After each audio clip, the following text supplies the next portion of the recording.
Shalom a todos. Então, você é um aluno problemático? Um aluno problemático. Hoje nós estamos no dia 60. Dia 60 do quê? Dia 30 do primeiro ciclo de Rishvan e dia 1 de Sivan no segundo ciclo. Então, se você está assistindo o vídeo hoje e está no dia 30 de Rishvan, no primeiro ciclo, aquele que começa em Nissan, ou você está no dia 1º de Sivan, do segundo ciclo, que é aquele segundo ciclo que começa em Tishrei. Então, eu lhe pergunto, você é um aluno problemático? Eu acho que eu fui uma aluna problemática, né? Pelo menos na escola. Mas e na vida? Como é que nós somos como alunos? Somos problemáticos? Sejam todos muito bem-vindos. Shalom a todos para o nosso treinamento de não fazermos Lashon Hara e fazermos Shmirat Lashon, se for possível, e tem que ser possível, porque esse é o treinamento, uma lição a cada dia do Hafetz Haim. Este livro aqui, nós o apoiamos, né? Não é ele que é o nosso livro de apoio, nós que somos o apoio para esse livro, porque esse estudo do Hafetz Haim foi uma dedicação de uma vida inteira sobre a boa fala, como nos comunicarmos, como nos darmos melhores uns com os outros e na própria vida, né? Na própria vida. Então, nós estamos aonde? Vamos entender aqui. É o dia 60, né? De não fazermos Lashon Hara e fazermos Shmirat Lashon. Nós estamos na sessão 2, na segunda parte de aplicações práticas, né? A gente já viu bastante coisa teórica, agora como colocar isso na prática. Então, ele traz alguns casos que são mais próximos de nós, né? Nós estamos nos alunos problemáticos. Então, vamos lá, sem mais delongas, porque é bem importante. Bem importante. Todo esse treinamento é bem importante. Não pense que é repetitivo. Não pense, já falou sobre isso, já entendi, já sei. Não pense. Faça um teste com você mesmo. Então, no dia de hoje, eu sei que não podemos fazer isso, não podemos falar aquilo, não podemos fazer intriga, é proibido fofocar, é proibido falar de bem ou de mal, é proibido várias coisas, tudo bem. Eu já entendi tudo. Então, faça um teste com você mesmo. Pode pegar um papel assim e escrever. Começa a semana lá no domingo, né? Pelo menos a semana judaica começa no domingo. Nós vamos dizer que você começa na segunda, seja lá como for. Coloca lá, né? Lashon Hara do dia, por exemplo. Lashon Hara do dia, Shmirat Lashon do dia. E vai escrevendo o momento que você faz o Lashon Hara, vai lá e anota. Vai lá e anota o Shmirat Lashon, quando você venceu essa batalha tão difícil, parece tão simples, mas não é. O treinamento é que é fácil, né? Conseguir é que é difícil. E vai continuando. Chega no fim da semana, chega no fim do dia, dá uma olhadinha, já sabe tudo. Eu já sei tudo, eu não faço mais Lashon Hara de jeito nenhum, estou expert nisso. Veja, é surpreendente o resultado, porque vai ter uns quantos Lashon Hara um dia, o outro, ou de manhã, ou à tarde. Então, nós temos que treinar isso de uma maneira para sempre, de uma maneira contínua e para sempre. Vamos fazer a bênção da água? Vamos? Baruch atah Adonai Eloheinu melech haolam, she'akol nihad bidvaro. Parece que já consegui. Mesmo assim, eu acredito que nós que estamos aqui, né, ferrenhos nesse estudo, muito dedicados no 60, no dia 60, né, eu penso que sim, que nós já estamos bem, não só adiantados, como nós conseguimos. Então, já sabe o que eu vou pedir. Comente aqui embaixo se está fazendo sentido para você, se está melhorando a sua vida. Precisa ser para ser melhor. Precisa melhorar a nossa vida, senão não faz sentido. Estudarmos coisas e teorias, e seja práticas ou o que for, seja um estudo judaico da história, seja um estudo da mística, seja um estudo da psicologia, precisa fazer não só sentido, como melhorar a nossa vida. Porque nós estamos aqui na Terra para um concerto, um tikkun, um concerto individual que repercute no concerto coletivo da humanidade. Vamos ler a máxima. Rejeitar Lashon Hara como falso é uma grande fonte de mérito. Então tem tudo a ver com o que nós acabamos de falar. Rejeitar Lashon Hara como falso é uma grande fonte de mérito. Anota lá no seu dia a dia se você... O que está acontecendo? Estou fazendo Lashon Hara ou não? Ou estou rejeitando? Esse é o fundamento do dia de hoje. Vamos lá, então. Alunos problemáticos. O dedicado professor muitas vezes acha necessário discutir o progresso e as dificuldades dos estudantes com os pais. Isso é mais quando a gente é criança, né? Eu não vi ninguém na faculdade chamar o meu pai e a minha mãe para falar sobre mim.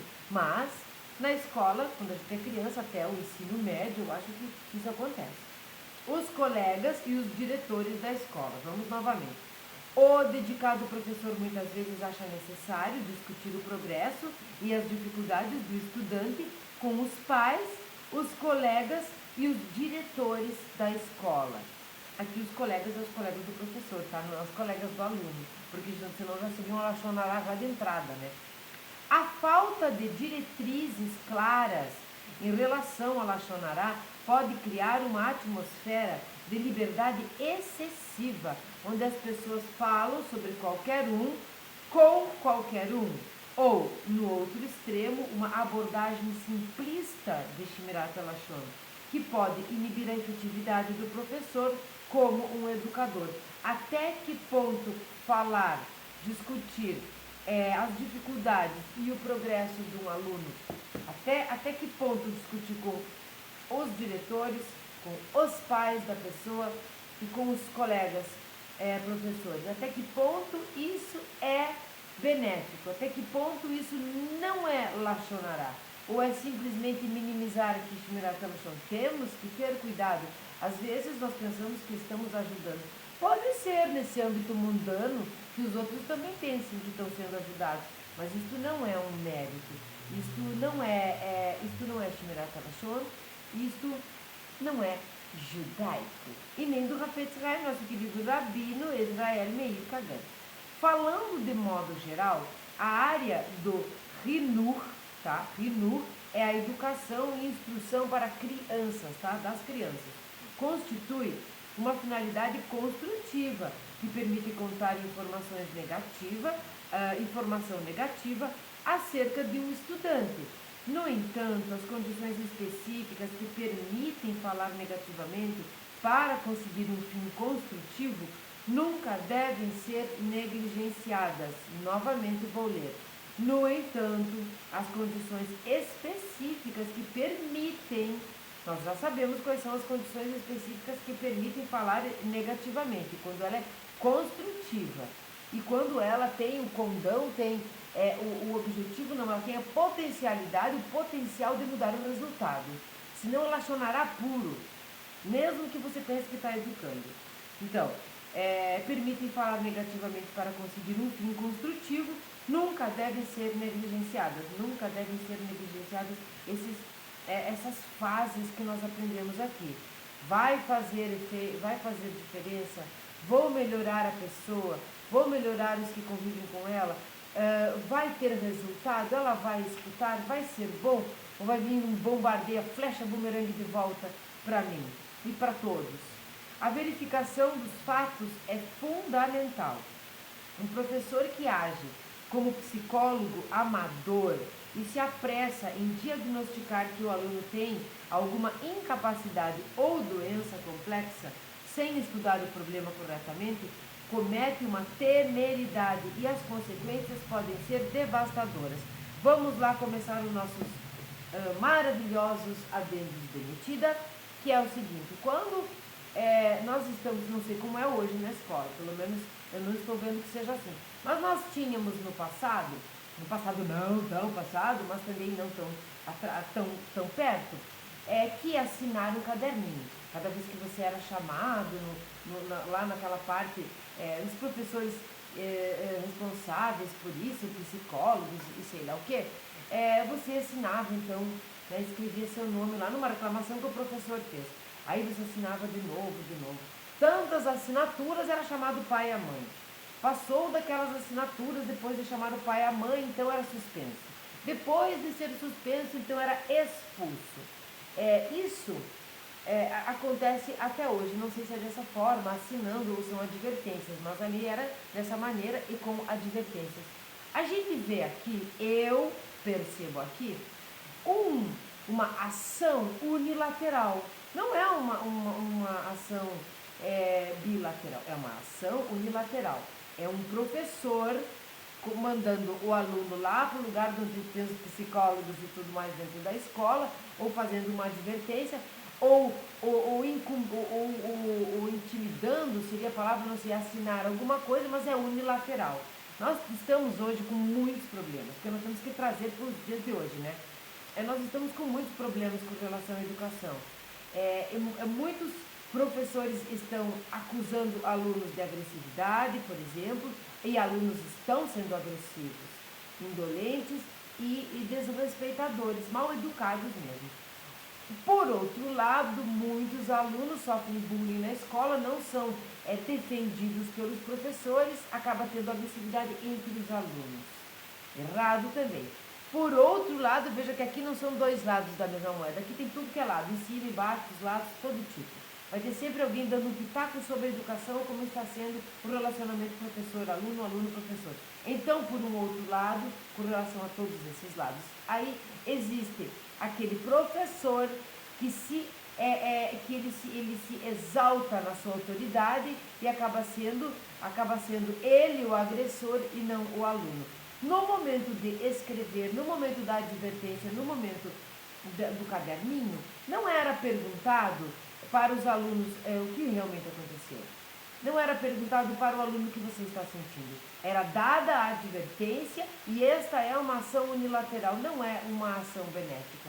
Nós estamos vendo como a educação está, o que está acontecendo. Dentro da escola, os professores estão com uns currículos lá, uns métodos de ensino, onde eles podem falar sobre tudo, abertamente sobre política, o que é uma coisa boa, mas se posicionar de um lado. Não pode. Não tem que se posicionar, tem que só falar da política, como professor. Fora dali você pode. Estão lá dentro ensinando sobre sexo. Não tem que ensinar sobre sexo, quem faz isso em casa é a mãe e o pai. Né? A mãe e o pai, sei lá quem.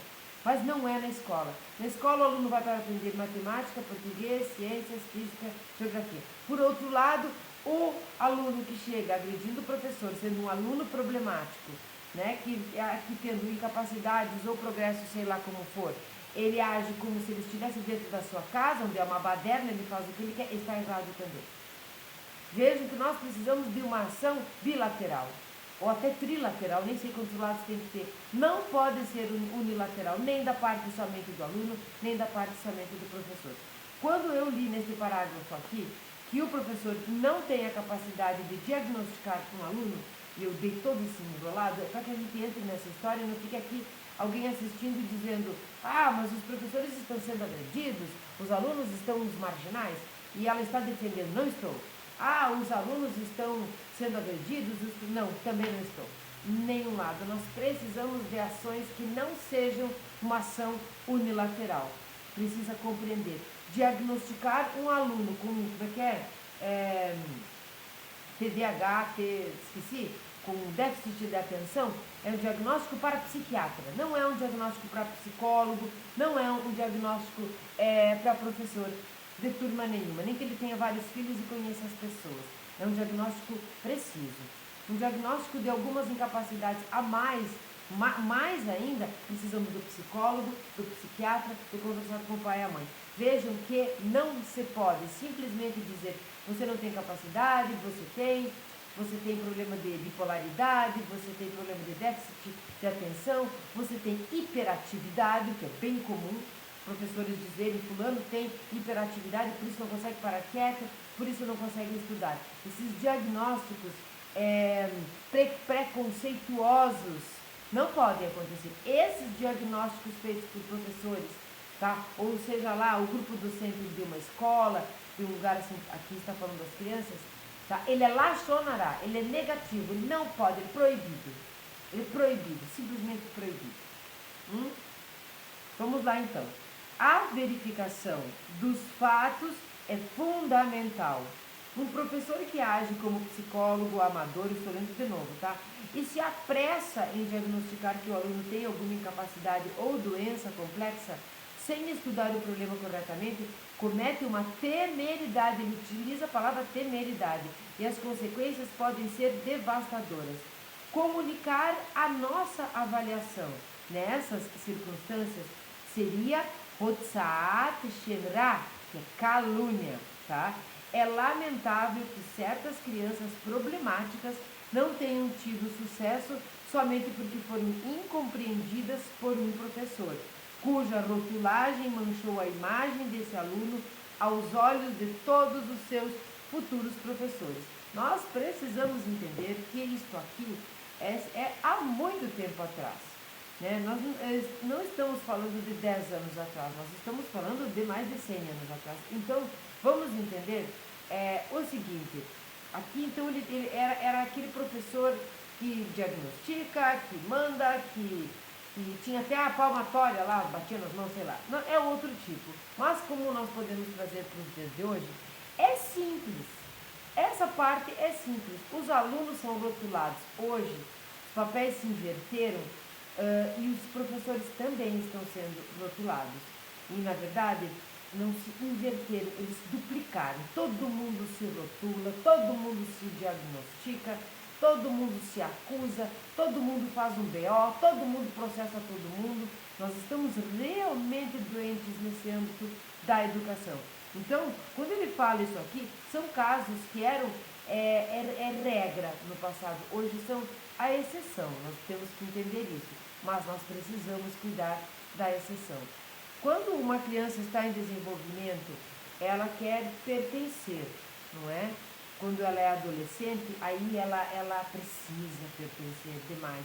E quando nós somos adultos, a gente já está magoado mesmo com a vida, não sabe se quer pertencer a alguma coisa, se não quer pertencer, não sabe se tem amigos, se não tem amigos, se gostam de você, ou se são invejosos. O ser adulto é um ser muito problemático. Mas quando nós somos crianças, nós somos mais puros, né? Nós temos o nosso chip, ele veio, né, o nosso pendrive, ele está mais virgem, ele está mais puro, ele está mais vazio. A sociedade, os amiguinhos, né, o coletivo, a família, a educação, a escola mesmo, todos esses lugares vão formar, vão começar a influenciar aquele crescimento da criança, tudo junto. Então ela fica vivendo bullying quando é criancinha pequena, os professores não percebem, ou o professor acha que a criança é lerda, ou ela é rápida demais, ou ela é muito nervosa, ou ela, enfim. Esse momento não é um momento acusatório. Talvez um momento acusatório seja agora, que a gente já tem cabelo branco, está careca de saber das coisas e já está totalmente dominado, intoxicado pelo passado. Mas, quando você é uma criança, você não tem que ser jogado no fogo, não é? Jogado no fogo, cobrado, intimidado, porque isso faz com que a criança se retraia em algum setor da sua vida e se jogue em outros que pode ser nocivo. E em todos os sentidos, droga, prostituição, ou o contrário, uma depressão, essas coisas. Então, muito cuidado quando a criança é uma criança, quando a pessoa é uma criança. Ela vai crescer com isso, porque ela estava ali brincando, querendo pertencer, ela tem agressividade e tudo mais. Quando chega na adolescência, ela necessita, nós necessitamos pertencer. Se nós não tivemos uma base boa, quando nós éramos crianças, amor, carinho, compreensão, conversa, limite, todas essas coisas, quando nós chegamos na idade de adolescência, nós já estamos quase fechados numa concha, quase fechados, ou agressivos, ou o contrário. Então, a educação diz respeito, sim, a não fazer lachonará. E não fazer lachonará diz respeito à educação. O que é que nós estamos fazendo aqui? Quando nós estamos treinando, nós estamos educando a nossa fala, educando os nossos modos, nosso modus operandi, como nós nos comunicamos, como nós agimos com Shimiraka Lashon, com paciência, com calma, com tolerância, mas nós não conseguimos nada quando nós temos um passado conturbado, um passado desrespeitado. Né? Uma criança desrespeitada é um adolescente problemático, é um aluno problemático, é um adulto amargo, é um adulto magoado mesmo com a vida, negativo e fofoqueiro, maledicente e geralmente invejoso. Nossa, vocês entenderam? Que uma coisa leva a outra, uma coisa leva a outra e tudo começa... Como é que diz? É de pequeno que se torna-se o pepino, que a gente fala? Pois é. Porque é de pequeno que tudo começa. Então, se você está aí, tem um filho pequeno, é mamãe, é pai, sei lá, mas comece desde já ensinando, sendo o exemplo dentro da sua casa, sem ser maledicente, sem fazer intrigas entre os filhos, sem falar mal do vizinho e tudo mais. Leve para a escola, quando for época de escola, uma criança fortalecida, uma criança amada, carinhosa, forte. Aí não vai interessar se ela tem esse ou aquele problema, porque chamam de problema. O professor acaba rotulando a criança e a criança vai passando de turma, porque ele teve aquela conversa com os diretores e com os outros professores, ele chega nas outras séries, nos outros anos, rotulado já. Rotulado. Então, você é lá uma criança pequena, um pouco bagunceira, um pouco, sei lá, o professor fala para o outro, você muda de série, você vai amadurecendo, mas a fofoca daquele professor já chegou na segunda série. Ai, porque aquela aluna lá, Sharona, ela é assim, assim, assim. Já está rotulada, e assim por diante. Isto é benéfico ou maléfico para a humanidade? Que tipo de adultos nós queremos formar? E quando então você diagnostica que é um incapaz, é um lerdo, é um burro, vamos aqui chamar o burro de burro novamente, não o ignorante, é um incapaz, é um sem cognição, é um QI baixo. Quando você acusa uma criança assim, quando você fala entre os professores, esse aqui não tem condições, coloca bem na frente, coloca longe dos outros porque ele não pega as coisas, não copia tudo do quadro. Que tipo de adulto nós estamos formando aqui? Que tipo de adulto? E você que está dentro de casa educando seu filho, como é que você educa o seu filho? Que exemplo você dá? E essas coisas são assim, é um ciclo. Escola e a família precisam ser amigas. Não se pode diagnosticar. É lamentável, vou ler de novo essa parte, que certas crianças problemáticas não tenham tido sucesso somente porque foram incompreendidas por um professor, cuja rotulagem manchou a imagem desse aluno aos olhos de todos os seus futuros professores. Quando ele fala manchou a imagem, é o que ele está querendo dizer lá em cima no começo do texto. Quando ele fala que o dedicado professor muitas vezes acha necessário discutir o progresso e as dificuldades dos estudantes com os pais, os colegas e os diretores da escola. Acabou. Acabou. Aqui tem que ter muito tato. Como que você vai chegar? Chega para a criança, né? Ou percebe a criança, vê ali que ela tem muito progresso ou que ela não tem muito progresso, que ela tem incapacidade, chega nela, chega nos pais de uma maneira educada. Não vejo como que isso não seja benéfico se for puro, se for construtivo, mas geralmente não é. Não sai da sala de aula, vai para o caderninho, vai para a expulsão, vai para a gritaria, vai para esse tipo de coisa. O professor deve fazer todos os esforços possíveis para compreender plenamente o comportamento de cada aluno. Não deve apressar-se para condená-lo. Você que é professor deve estar arrancando os cabelos agora da sua cabeça e pensando, mas é tão difícil ser professor. Às vezes o professor tem 5, 6, 7, 10 turmas. Às vezes de crianças e adolescentes em idades e conteúdos diferentes. A vida de um professor não é fácil, mas a vida de um professor é uma escolha. Então eu quero dizer para vocês, professores amados, queridos, que nós nunca esquecemos o professor quando ele é bom, quando ele faz com que a gente cresça, quando ele nos respeita, a recíproca é a mesma. E aí, se não for, é porque há problemas dentro de casa. Então, o professor deve estar pensando, é muito difícil, com todo respeito aqui, vou falar a palavra, com todo respeito, mas a sala de aula é um inferno, às vezes. E o professor está lá, precisando lidar com seus problemas, com aqueles dos alunos, com vários tipos de diferentes. O professor que se dedica, conhece o aluno que tem. E ele sabe exatamente como chegar, onde chegar e o que tirar de bom de cada um. Mas para isso precisa ser como o médico que tem vocação. Não o médico que fez medicina porque mamãe e papai disse que tinha mercado, que dava dinheiro. Esse é o médicozinho. Assim como essa é uma professorazinha, um professorzinho. Então, um grande professor tem vocação para ser um professor, assim como um médico. Vamos continuar lendo aqui.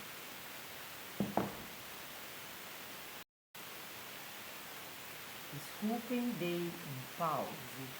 Mas vocês nem sabem, né, que acontecem umas coisas estranhas aqui no meu entorno, onde Lachonará é bem importante eu estar treinando. Acontecem umas coisas no entorno que eu treino Shimirat Lachon todos os dias.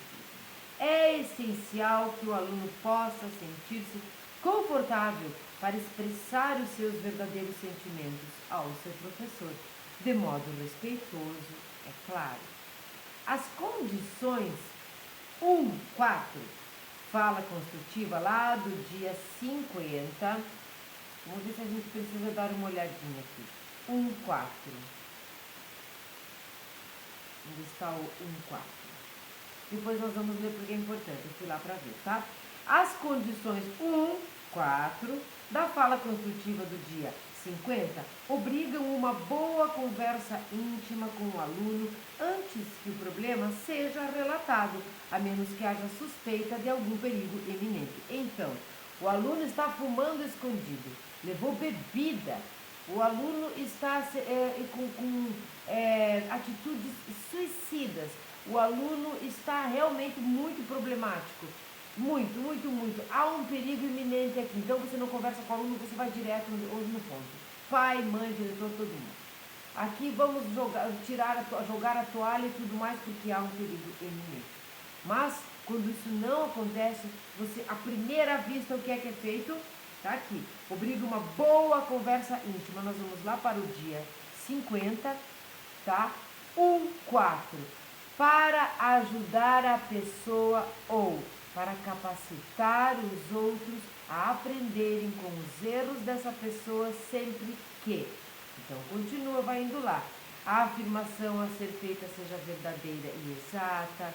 A pessoa tenha sido procurada, mas se recusa a mudar o seu comportamento. Seja evidente que a pessoa está errada. Essas coisas. As noções e observações sejam baseadas em informações em primeira mão, investigação cuidadosa e assim por diante.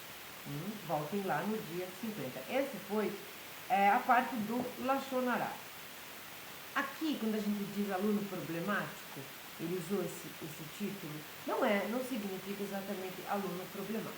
Eu vou contar uma experiência que foi feita quando eu estava na faculdade, eu achei muito interessante. Às vezes você vem de uma família muito conturbada, muito negativa, ruim de convivência, ou que te rotula, ou que você às vezes nem existe nessa família, são indiferentes com você. Às vezes você tem talentos, mas ninguém exalta ou ajuda isso, porque nós devemos elogiar as pessoas. Né? Isso não tem nada a ver com, mas daí vou elevar o ego dela. Não, quando nós somos crianças e adolescentes, nós estamos fortalecendo o ego que diz respeito realmente psicologicamente ao nosso centro, né? A nossa autoestima. Então nós precisamos fortalecer o ego, fortalecer o que está no entorno próximo de nós, fortalecer, termos respeito mútuo, termos coragem, segurança no agir e tudo mais. Quando nós vemos de uma família negativa, de uma família blasfêmica, que fala palavrões, que agride fisicamente, o aluno, ou que brigam entre o casal, o aluno, a criança, o adolescente, que é o adolescente também, às vezes até o adulto, mas vamos até o adolescente. O lugar de fuga, o lugar de refúgio é a escola. Ele chega na escola, ele se livra daquele lar conturbado, ele chega na escola e lá ele tem o quê? Ele tem bullying, ele tem rotulagem novamente, ele tem apontamento de dedo, risadas dos outros, professores que não agem com relação a isso, vai ter professores que agem com relação a isso. Então, a escola é uma extensão da nossa casa, da nossa família. E então tudo precisa trabalhar junto. O trabalho, o treinamento de Lachonará é muito abrangente em todos os âmbitos da nossa vida. Veja que se começar bem, de criança mesmo, olha que seres humanos nós vamos ter no futuro. Então, você é professor, não rotule, não diagnostique, não maltrate o seu aluno. Se você é aluno, não maltrate o seu professor, respeite o seu professor, tenha nele um amigo e empatia.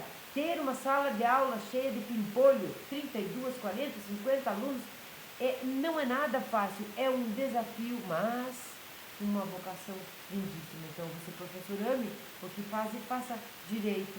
E vocês, pais, façam direito em casa. Educa bem o filho para o filho ir educado, tá? E se ele for incapaz, perceba isso. Vou contar uma coisa aqui. Eu tinha uma amiga, e isso não é um lachonará, porque eu não tinha amiga nenhuma, estou inventando a história. Então, tinha uma pessoa lá que tinha um filho completamente estrábico. Eu procuro aqui não ficar estrábica, mas sou. Ó, eu sou estrábica. Então eu procuro não ficar estrábica. O estrabismo, quando ele é um problema do músculo ocular, ele pode ser corrigido quando nós somos crianças. Mas quando nós temos pais e mães que não querem ver que a criança é seu filho, ai, meu filho não é vesgo, coisa nenhuma, não estão ajudando o filho, estão prejudicando. Então tinha lá essa pessoa com o filhinho, era filhinha, era uma menina muito estrábica.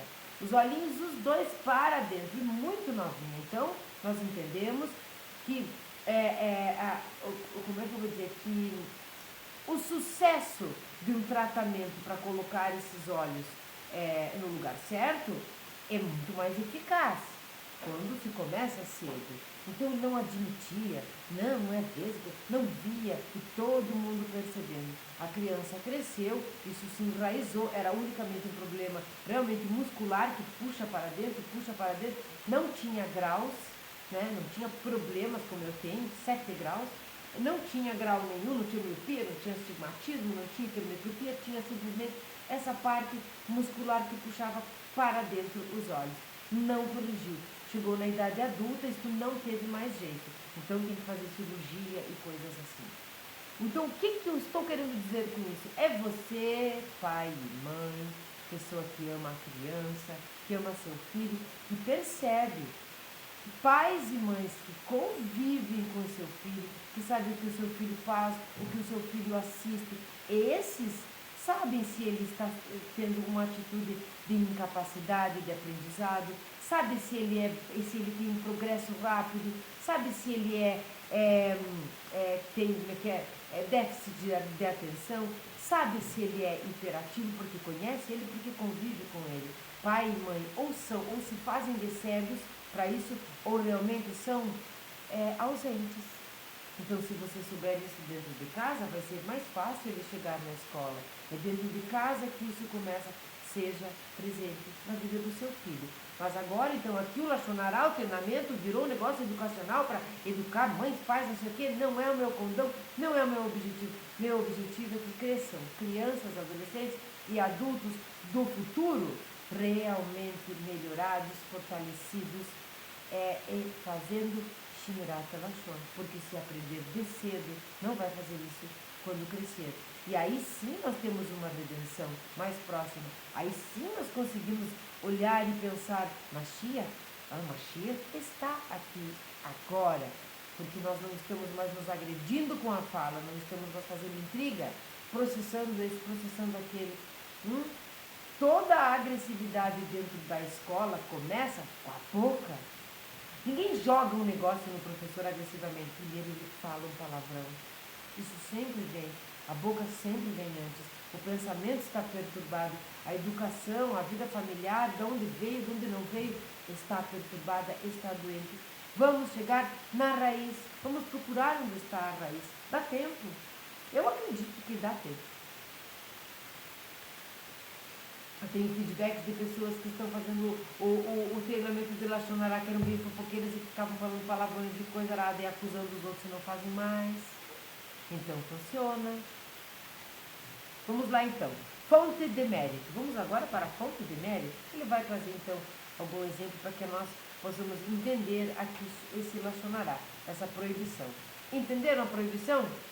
Se não entenderam, vou resumir. A proibição é você falar para o pai, lá um aluno problemático, você é um professor, falar para os pais, falar para os diretores, falar para os colegas, falar não sei para quem, rotular a criança, falar para os outros, fofocar, diagnosticar, é um incapaz, é um bipolar, é um não sei o que.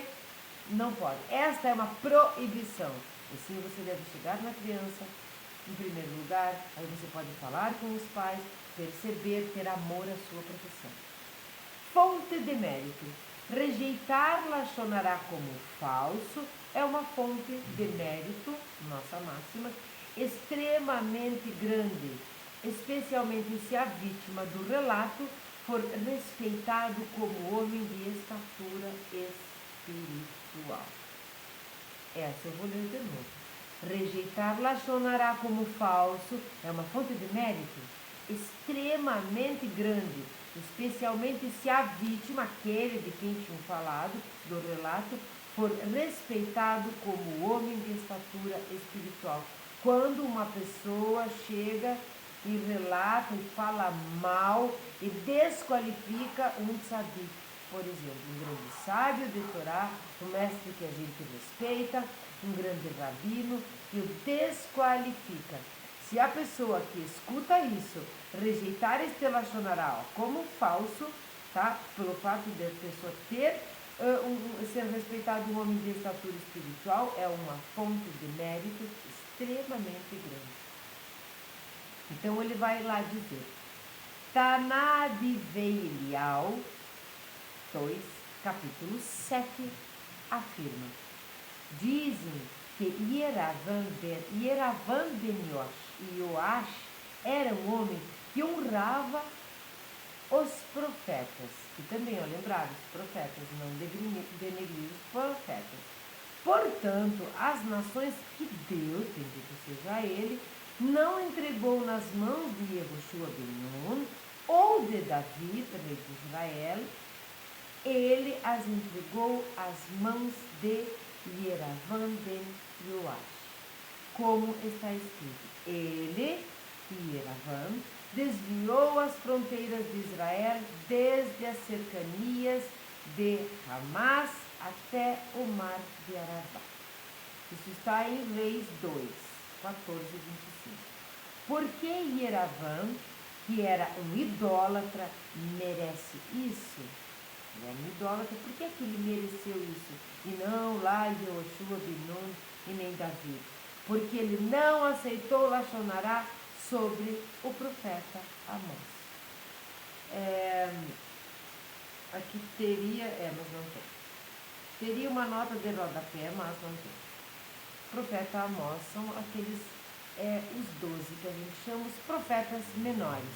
Naquele momento, quando ele rejeitou o relato contra o profeta, porque nós não podemos fazer isso, Deus disse, apesar da geração ser culpada de idolatria e o seu líder ser culpado de idolatria, a terra que eu prometi a Abraão, Isaac e Jacó será entregue nas suas mãos, nas mãos de Yeravam.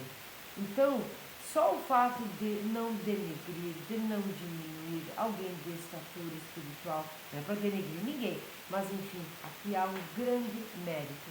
Vejam que precisamos investigar.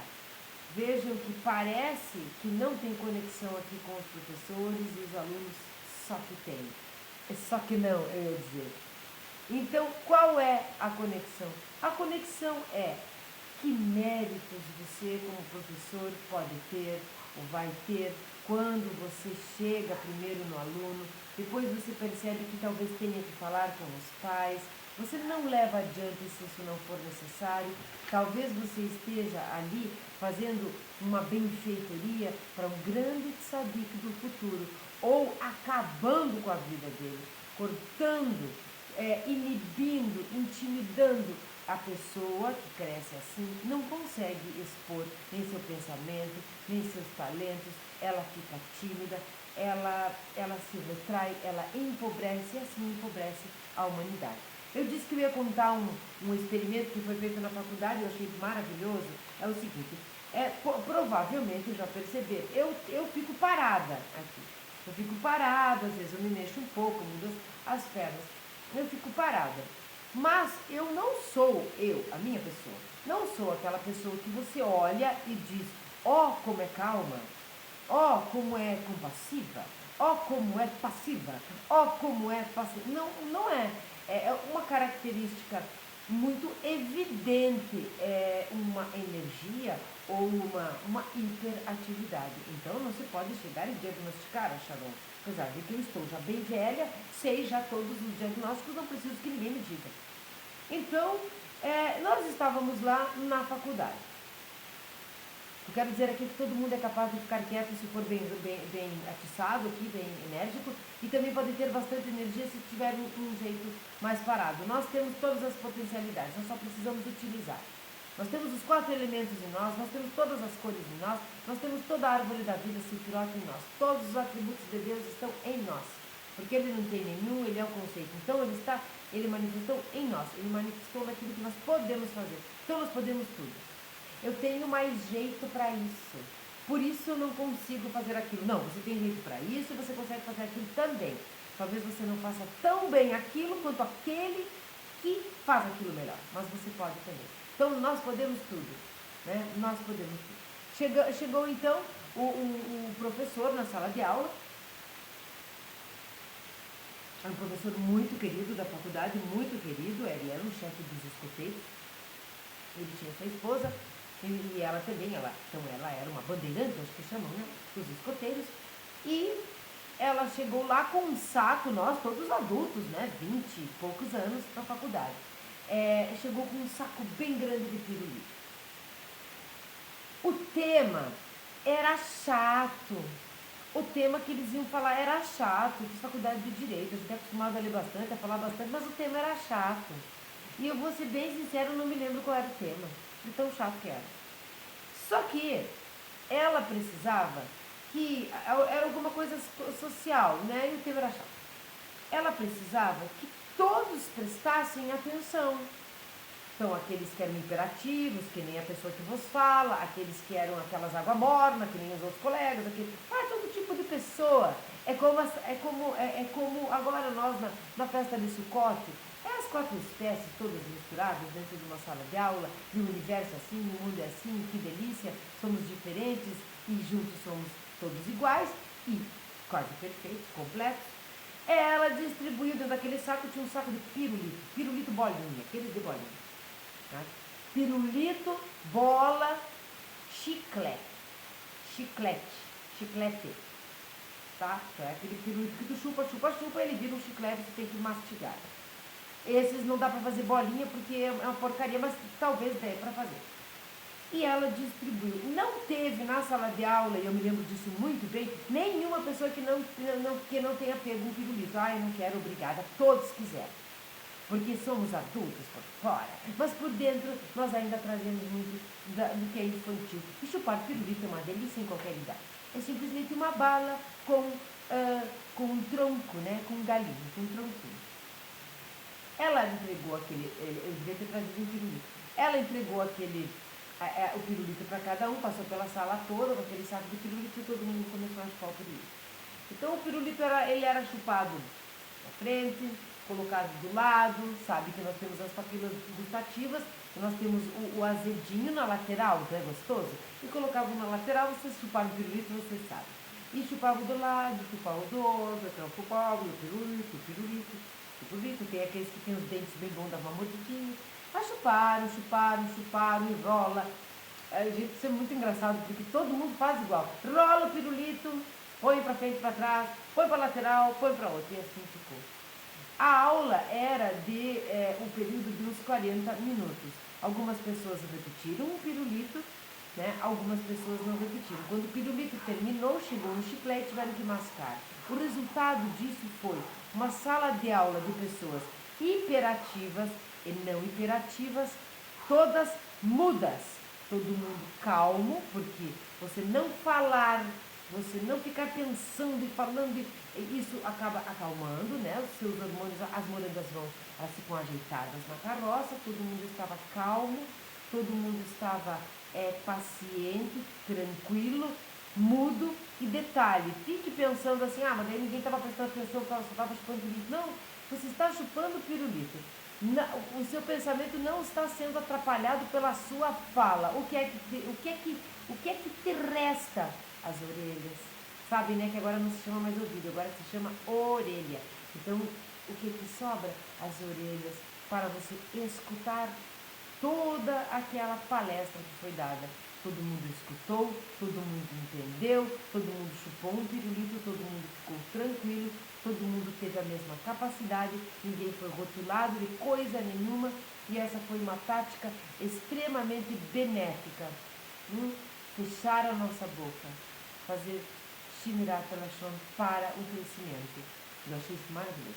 Bom, essa foi o 60, o dia 60, de não fazermos Lashonará e fazermos Shimirat Lashon.